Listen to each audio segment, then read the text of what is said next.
ನಮಸ್ತೆ. Welcome to Jeeva Chaitanya rise and shine with Mamata. ಇವತ್ತಿನ topic reiki ಅಭ್ಯಾಸ ಮಾಡೋದ್ರಿಂದ ನಿದ್ರಾಹೀನತೆಯಿಂದ ನಾವು ಹೇಗೆ ಹೊರಗೆ ಬರ್ಬೋದು ಅನ್ನೋದು. ಓಕೆ, ನಿದ್ರಾಹೀನತೆಗೆ ಹಲವು ಕಾರಣಗಳಿವೆ. ಫಸ್ಟ್, ನಮ್ದು ನಿದ್ರೆಗೆ ಏನಾದ್ರೂ ತೊಂದರೆ ಆಗ್ತಾ ಇದ್ರೆ ಫಿಸಿಷಿಯನ್ನ ಕನ್ಸಲ್ಟ್ ಮಾಡಿ ಅವರಿಂದ ಪ್ರಾಪರ್ ಆಗಿ ಗೈಡೆನ್ಸ್ ತಗೊಳ್ಳಿ. ಓಕೆ, ರೇಖೆಯಿಂದ ಹೇಗೆ ಇದನ್ನ ಪರಿಹಾರ ಕಂಡ್ಕೊಳ್ಳೋಕೆ ಸಾಧ್ಯ ಐತಿ ಅಂದರೆ, ನಿದ್ರಾಹೀನತೆಗೆ ಮೇ ಬಿ ಥೈರಾಯ್ಡ್ ಇಂಬ್ಯಾಲೆನ್ಸ್ ಕಾರಣನೂ ಇರಬಹುದು, ವಿಟಮಿನ್ ಡಿ ಕಮ್ಮಿ ಆಗಿದ್ದಾಗೂ ಇರ್ಬೋದು, ವಿಟಮಿನ್ B12 ಕಮ್ಮಿ ಆದ್ರೂ ಕೂಡ ನಿದ್ರೆ ಬರೋದಿಲ್ಲ. ಇಫ್ ಮೆನೋಪಾಸ್ ಸ್ಟೇಜ್ನಲ್ಲಿ ಫೇಸ್ನಲ್ಲಿದ್ದ ಮಹಿಳೆಯರಿಗೂ ಕೂಡ ನಿದ್ರಾಹೀನತೆ ಒಂದು ಪ್ರಾಬ್ಲಮ್ ಕಾಡ್ತಾ ಇರುತ್ತೆ. ಆಮೇಲೆ ಓವರ್ ಥಿಂಕ್ ಮಾಡೋದ್ರಿಂದ, ಆಂಗ್ಸಿಟಿ ಇದ್ದಾಗ, ಆಮೇಲೆ ಮನಸ್ಸಿಗೆ ಒಂದು ಭದ್ರತೆ ಇಲ್ಲದಾಗ, ಇವೆಲ್ಲಗಳು ಕೂಡ ನಮ್ಮ ನಿದ್ರಾಹೀನತೆಗೆ ಏನು ಮಾಡ್ತವೆ, ಕಾರಣಗಳು. ಓಕೆ, ಫಸ್ಟ್ ನಮ್ಮ ಕಾರಣನ ನಾವು ತಿಳ್ಕೊಳ್ಳೋದು ತುಂಬ ಇಂಪಾರ್ಟೆಂಟ್. ಸೊ ರೇಖಿ ಪ್ರಾಕ್ಟೀಸ್ ಮಾಡೋದ್ರಿಂದ ನಮ್ಮ ಮೆಂಟಲ್ ಓವರ್ ಆಕ್ಟಿವಿಟಿ ಏನಾಗುತ್ತೆ, ಕಮ್ಮಿ ಆಗುತ್ತೆ. ನಮ್ಮ ನರ್ವಸ್ ಸಿಸ್ಟಮ್ನಲ್ಲಿ ಏನು ಮಾಡುತ್ತೆ, ಇದು ಕಾಮ್ ಮಾಡುತ್ತೆ. ಹಾಗೆಯೇ ನಮ್ಮ ಇಮೋಷನಲ್ ಎನರ್ಜಿನ ಇದು ಏನು ಮಾಡುತ್ತೆ, ಬ್ಯಾಲೆನ್ಸ್ ಮಾಡುತ್ತೆ. ಓವರ್ ಥಿಂಕಿಂಗ್ ನಾವು ಮಾಡೋದು ಯಾವಾಗ ಮಾಡ್ತೀವಿ, ನಾವು ಮುಂದೆ ಫ್ಯೂಚರ್ನ ಬಗ್ಗೆ ಯೋಚನೆ ಮಾಡಿದಾಗ, ಏನಾದರೂ ಒಂದು ವಿಚಾರ ನಮ್ಮಲ್ಲಿ ತಲೆ ಹುಟ್ಟು ಹಾಕಿದಾಗ ಅದ್ರ ಬಗ್ಗೆ ನಾವು ಓವರ್ ಥಿಂಕ್ ಮಾಡ್ತಾ ಹೋಗ್ತೀವಿ. ಬಿಕಾಸ್ ಫ್ಯೂಚರ್ ಈಸ್ ಅನ್ನೋನ್, ನಮಗೆ ಗೊತ್ತಿಲ್ಲ ಫ್ಯೂಚರ್ ಏನಿದೆ ಅಂದರೆ. ಬಟ್ ಅದನ್ನು ನಾವು ಹೀಗೆ ಆಗ್ಬೋದಾ, ಹಾಗೆ ಆಗ್ಬೋದಾ ಅಂತ ಏನು ವಿಚಾರಗಳು ಅದ್ರ ಹಿಂದೆ ಒಂದು ಸರಪಣಿ ಸ್ಟಾರ್ಟ್ ಆಗುತ್ತೆ, ಆವಾಗ ನಿದ್ದೆ ಬರೋದಿಲ್ಲ. ಮತ್ತೊಂದು ಕಾರಣ ಏನಂದರೆ, ಮನಸ್ಸಿನಲ್ಲಿ ಒಂದು ಅಭದ್ರತಾ ಭಾವನೆ. ಇವಾಗ ಮನಸ್ಸು ಅಂದರೆ ನಾವು ಏನೋ ಒಂದು ಇನ್ಸೆಕ್ಯೂರ್ ಫೀಲಿಂಗ್ನಲ್ಲಿದ್ದಾಗ ನಿದ್ರೆ ಬರೋದಿಲ್ಲ. ಕಾರಣಗಳು ಸಾಕಷ್ಟು ಇರಬಹುದು ಮುಂದೆ ಫ್ಯೂಚರ್ ಬಗ್ಗೆ ಯೋಚನೆ ಬಂದಿದಾಗ. ಬಟ್ ನಾವು ಆ ಟೈಮ್ನಲ್ಲಿ ನಮ್ಮ ನರ್ವಸ್ ಸಿಸ್ಟಮನ್ನು ಕಾಮ್ ಮಾಡೋದು ತುಂಬ ಇಂಪಾರ್ಟೆಂಟ್. ಬಿಕಾಸ್ ಅದು ಓವರ್ ಆ್ಯಕ್ಟಿವ್ ಕೆಲಸ, ಅದು ರಾತ್ರಿ ಮಾಡುವಂಥ ಕೆಲಸ ಅಲ್ಲ ಅದು. ಸೊ ಈ ಓವರ್ ಆ್ಯಕ್ಟಿವಿಟಿ ಏನಿದೆ ನರ್ವಸ್ ಸಿಸ್ಟಮಿಂದು, ಇದನ್ನು ಫೈಟ್ ಆರ್ ಫ್ಲೈಟ್ ಮೋಡ್ಲಿಂದ ಹಿಡ್ಕೊಂಡು ನಾವು ಕಾಮ್ ಆ್ಯಂಡ್ ಕ್ಯೂರ್ ಮೋಡಿಗೆ ಶಿಫ್ಟ್ ಮಾಡೋದು ಇಂಪಾರ್ಟೆಂಟ್. ಸೊ ರೇಖಿ ಇದನ್ನು ಮಾಡುತ್ತೆ. ಮತ್ತೊಂದು ಕಾರಣ, ನಮ್ಮಲ್ಲಿ ಯಾವುದೋ ಒಂದು ಗಿಲ್ಟ್ ಫೀಲಿಂಗ್ ಇದ್ದಾಗ, ಯಾವುದೋ ಆಗಿ ಹೋಗಿದ್ದ ಘಟನೆಯ ಬಗ್ಗೆ ನಾವು ವಿಚಾರ ಮಾಡ್ತಾ ಆ ಒಂದು ಗಿಲ್ಟ್ ಫೀಲ್ ನಮ್ಮಲ್ಲಿ ಉಳ್ಕೊಂಡಿದ್ದಾಗ, ಅದನ್ನು ನಾವು ಇಮೋಷನಲ್ ರಿಲೀಸ್ ಮಾಡದೇ ಇದ್ದಾಗ, ಆ ಇಮೋಷನ್ನು ನಾವು ರಿಲೀಸ್ ಮಾಡದೇ ಇದ್ದಾಗ ಕೂಡ ನಮಗೆ ನಿದ್ದೆ ಬರೋದಿಲ್ಲ. ಬ್ಯಾಕ್ ಆಫ್ ದ ಮೈಂಡ್ ಅದು ತಿರುಗ್ತಾ ಇರುತ್ತೆ, ಓ ಇದನ್ನು ತಪ್ಪಾಯಿತು, ಇದನ್ನು ಹಾಗೆ ಮಾಡಬಾರ್ದಾಗಿತ್ತು, ನಾ ಹೀಗೆ ಮಾಡಬಾರ್ದಾಗಿತ್ತು. ಅದು ಪಾಸ್ಟ್ ಆಗಿ ಹೋಗ್ಬಿಟ್ಟಿರುತ್ತೆ. ಯಾವಾಗ ನಾವು ಆ ಒಂದು ಥಾಟ್ಲಿಂದ ಮತ್ತೊಂದು ಥಾಟಿಗೆ ನಾವು ಶಿಫ್ಟ್ ಆಗದೆ ಹೋದರೆ ನಿದ್ದೆ ಬರೋದಿಲ್ಲ. ಸೊ ನಾವು ರೇಖಿ ಮಾಡ್ತಾ ಹೋದಂಗೆ ನಮಗೆ ಒಂದು ಅವೇರ್ನೆಸ್ ಬರ್ತಾ ಹೋಗುತ್ತೆ. ಪಾಸ್ಟ್ ಬಗ್ಗೆ ವಿಚಾರ ಮಾಡೋದು, ಪ್ರೆಸೆಂಟ್ ಬಗ್ಗೆ ವಿಚಾರ ಮಾಡೋದು, ಫ್ಯೂಚರ್ ಬಗ್ಗೆ ಹೇಗೆ ನಾವು ನಮ್ಮದು ಲೈಫ್ ಸ್ಟೈಲ್ನ ನಾವು ಚೇಂಜ್ ಮಾಡ್ಕೋಬೇಕು ಅನ್ನೋದು ನಮಗೆ ಬರ್ತಾ ಹೋಗುತ್ತೆ. ಸೊ ಪಾಸ್ಟಿಂದ ಯಾವುದೇ ಒಂದು ಟ್ಯೂಮಾ ಇರ್ಬೋದು, ಯಾವುದೇ ಒಂದು ಇಶ್ಯೂ ಇರ್ಬೋದು, ಅದು ನಮ್ಮಲ್ಲಿ ಒಂದು ಗಿಲ್ಟ್ ಫೀಲ್ ಅದನ್ನು ಪ್ರೊಡ್ಯೂಸ್ ಮಾಡ್ತಾ ಇದ್ದಾಗ ನಿದ್ದೆ ಬರೋದಿಲ್ಲ.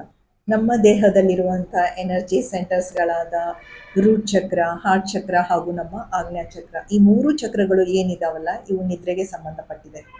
ಸೊ ಯಾವಾಗ ಮನುಷ್ಯನಲ್ಲಿ ಒಂದು ಅಭದ್ರತಾ ಭಾವನೆ ಕಾಡ್ತಾ ಇರುತ್ತೆ, ಆ ಟೈಮ್ನಲ್ಲಿ ಅವನಿಗೆ ನಿದ್ರೆ ಬರೋದಿಲ್ಲ.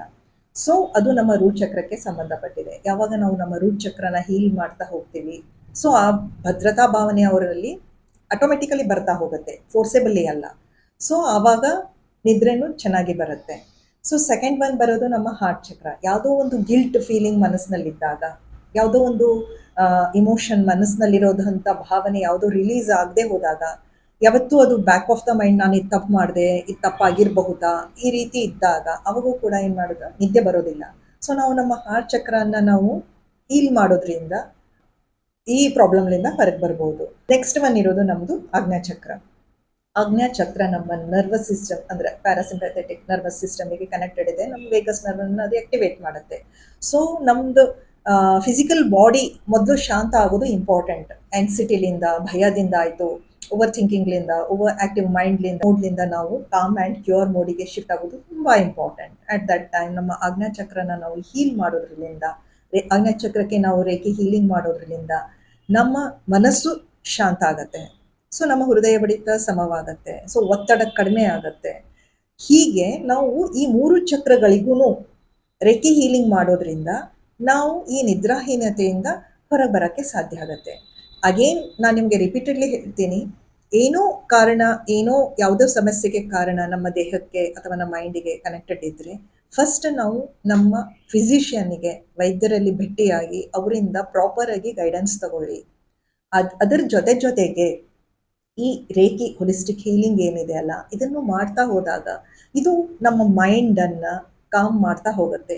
ಬಹಳಷ್ಟು ಸಮಸ್ಯೆಗಳು ನಮ್ಮ ಥಾಟ್ಸ್ ಮೇಲೆ, ನಮ್ಮ ಮೈಂಡಿಗೆ ಕನೆಕ್ಟೆಡ್ ಇದೆ. ಸೊ ಅದರ ಜೊತೆಗೆ ಇದನ್ನು ಮಾಡ್ತಾ ಹೋದಾಗ ಏನಾಗುತ್ತೆ, ರಿಸಲ್ಟ್ಸ್ ಬೇಗ ಸಿಗತ್ತೆ.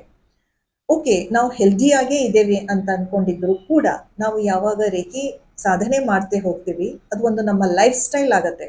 ಸೊ ಅದನ್ನ ನಮ್ಮ ಲೈಫ್ ಸ್ಟೈಲ್ ನಮ್ಮನ್ನ ಅಪ್ಗ್ರೇಡ್ ಮಾಡತ್ತೆ. So it is important. ಏನೋ ಸಮಸ್ಯೆ ಬಂದಾಗೇನೆ ನಾವು ಅದಕ್ಕೆ ಪರಿಹಾರ ಹುಡುಕ್ಬೇಕಂತಿಲ್ಲ.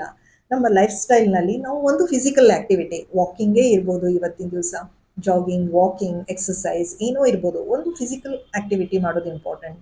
ಸೆಕೆಂಡ್, ಮೈಂಡ್ ರಿಲೇಟೆಡ್, ಅದನ್ನೇ ಕಾಮ್ ಮಾಡೋಕ್ಕೆ ಮೆಡಿಟೇಷನ್ ಮಾಡ್ಬೋದು, ಯೋಗ ಮಾಡ್ಬೋದು, ಪ್ರಾಣಾಯಾಮ ಮಾಡ್ಬೋದು, ಇಲ್ಲ ರೇಖಿ ಮಾಡ್ಬೋದು. ಮತ್ತೊಂದು, ನಾವು ನೇಚರ್ ಜೊತೆ ಟ್ಯೂನ್ ಅಪ್ ಆಗೋದು ತುಂಬ ಇಂಪಾರ್ಟೆಂಟ್. ಮನುಷ್ಯ ಹಾಗಲ್ಲ, ಮನುಷ್ಯ ಜಾಸ್ತಿ ಬೇಕು, ಅವನಿಗೆ ಬೇಕು, ಜಾಸ್ತಿ ಬೇಕು. ಅದು ಮನುಷ್ಯನದ್ದು ಒಂದು ಸ್ವಭಾವ. ನನಗೆ ಭಾಳ ಬೇಕು, ಇದು ಬೇಕು, ನನಗೆ ಅದು ಬೇಕು ಅನ್ನೋ ಒಂದು ಈ ಓಟದಲ್ಲಿ ತನ್ನ ಹೆಲ್ತನ್ನು ತುಂಬಾ ಕಡೆಗಣಿಸ್ತಾ ಹೋಗ್ತಾ ಇದ್ದಾನೆ. ಯಾವಾಗ ನಾವು ಈ ನೇಚರ್ ಜೊತೆ ಟ್ಯೂನ್ ಅಪ್ ಆಗ್ತಾ ಹೋಗ್ತೀವಿ, ಕನೆಕ್ಟ್ ಆಗ್ತಾ ಹೋಗ್ತೀವಿ, ಆವಾಗ ನಮ್ಮ ಆರೋಗ್ಯದ ಸಮಸ್ಯೆಗಳೂ ಕೂಡ ಕಡಿಮೆ ಆಗ್ತಾನೆ ಹೋಗ್ತವೆ. ರೇಖೆಯಲ್ಲಿ ನಾವು ಇದನ್ನೇ ಕಲಿತೀವಿ, ನಮ್ಮನ್ನು ನಾವು ಹೇಗೆ ನೇಚರ್ ಜೊತೆ ಟ್ಯೂನ್ ಅಪ್ ಮಾಡ್ಕೊಳ್ತಾ ಹೋಗ್ತೀವಿ. ಅದು ಆಟೋಮೆಟಿಕ್ ಆಗಿ ಆಗತ್ತೆ. ಇಲ್ಲಿ ಇದಕ್ಕೆ ಪ್ರೆಷರ್ ಅನ್ನೋದು ಇಲ್ಲ. ರೇಖೆ ತುಂಬಾನೇ ಸಿಂಪಲ್ ಮೆಥಡ್ ನಮ್ಮನ್ನು ನಾವು ಆರೋಗ್ಯಕರವಾಗಿ ಇಟ್ಕೊಳ್ಳಕ್ಕೆ. ಪ್ರತಿದಿನಾನು ರಾತ್ರಿ ಮಲ್ಗೋಕ್ಕಿಂತ ಮುಂಚೆ ನೀವು ನಿಮ್ಮ ಬೆಡ್ ಮೇಲೆ ಕೂತ್ಕೊಂಡಿದ್ಮೇಲೆ ಫಸ್ಟ್ ನೀವು ಮಾಡಬೇಕಾದದ್ದು ಏನು ಅಂತಂದರೆ, ಕಣ್ಣು ಮುಚ್ಕೊಂಡ್ಬಿಟ್ಟು ನಿಮ್ಮ ಕೈಗಳನ್ನು ಚಿನ್ಮುದ್ರೆಯಲ್ಲಿ, ಕೂತ್ಕೊಳ್ಳೋಕ್ಕೆ ಸಾಧ್ಯವಾದರೆ ಕೂತ್ಕೊಳ್ಳಿ, ಇಲ್ಲ ಅಂದರೆ ಆರಾಮಾಗಿ ಮಲ್ಕೊಳ್ಬೇಕಂದ್ರೆ ಆರಾಮಾಗಿ ಮಲ್ಕೊಳ್ಳಿ. ಅಥವಾ ಮಲ್ಕೊಂಡ್ಬಿಟ್ಟು ನಿಮ್ಮ ಫುಲ್ ಬಾಡಿನ ರಿಲ್ಯಾಕ್ಸ್ ಮಾಡಿ, ಡೀಪ್ ಬ್ರೀದಿಂಗ್ ಮಾಡಿ, ದೀರ್ಘವಾದ ಉಸಿರಾಟಗಳನ್ನು ತಗೊಳ್ಳಿ, ಕೌಂಟ್ ಮಾಡಿ. 5 ಕೌಂಟಿಂದ ನಾನು ದೀರ್ಘ ಉಸಿರು ತಗೊಳ್ಳಿ, 6 ಕೌಂಟು 8 ಕೌಂಟಿಂದ ನಾನು ಹೊರಗೆ ಬಿಡಿ. ದೀರ್ಘ ಉಸಿರಾಟ ಮಾಡೋದು ಮೊದಲೇ ಒಂದು 5ರಿಂದ 10 ದೀರ್ಘ ಉಸಿರಾಟಗಳನ್ನು ಮಾಡಿ. ಸೊ ದ್ಯಾಟ್ ಏನಾಗುತ್ತೆ, ಒಂದು ಮನಸ್ಸು ಶಾಂತ ಸ್ಥಿತಿಗೆ ಬರ್ತಾ ಹೋಗುತ್ತೆ, ಬಾಡಿ ಕಾಮ್ ಆಗ್ತಾ ಹೋಗುತ್ತೆ. ಹಾಗೆ ಮಾಡಿದ ನಂತರ ನೆಕ್ಸ್ಟ್ ಏನಂದರೆ, ರೇಖಿನ ಇನ್ವೋಕ್ ಮಾಡ್ಕೊಂಡ್ಬಿಟ್ಟು ನಮ್ಮ ಕೈಗಳನ್ನು, ನಮ್ಮ ಚಕ್ರಗಳು, ಅದಕ್ಕೆ ಕನೆಕ್ಟೆಡ್ ಇರುವಂಥ ಚಕ್ರ ನಮ್ಮ ಆಜ್ಞಾಚಕ್ರ, ನಮ್ಮ ಕೈಗಳನ್ನು ನಮ್ಮ ಆಜ್ಞಾಚಕ್ರದ ಮೇಲೆ ಇಟ್ಕೊಂಡು ನಮ್ಮ ಕಣ್ಣು ಮುಚ್ಚಿ, ಈ ರೇಖಿ ಲೆವೆಲ್ 2ದವರಿದ್ದರೆ ಸಿಂಬಾಲ್ಸ್ ಯೂಸ್ ಮಾಡ್ಕೋಬೋದು, ರೇಖಿ ಲೆವೆಲ್ 1 ಅವರಿದ್ದರೆ ನಿಮ್ಮ ಕೈಗಳನ್ನು ನಿಮ್ಮ ಹಣೆ ಮೇಲೆ ಇಟ್ಕೊಂಡಿದ್ದಾಗ ನಾವು ಆಜ್ಞಾಚಕ್ರಕ್ಕೆ ಹೀಲ್ ಮಾಡ್ತೇವೆ. ಅದು ತುಂಬ ಸರಳವಾಗಿ ಇದನ್ನು ನಾವು ಪ್ರಾಕ್ಟೀಸ್ ಮಾಡ್ಬೋದು.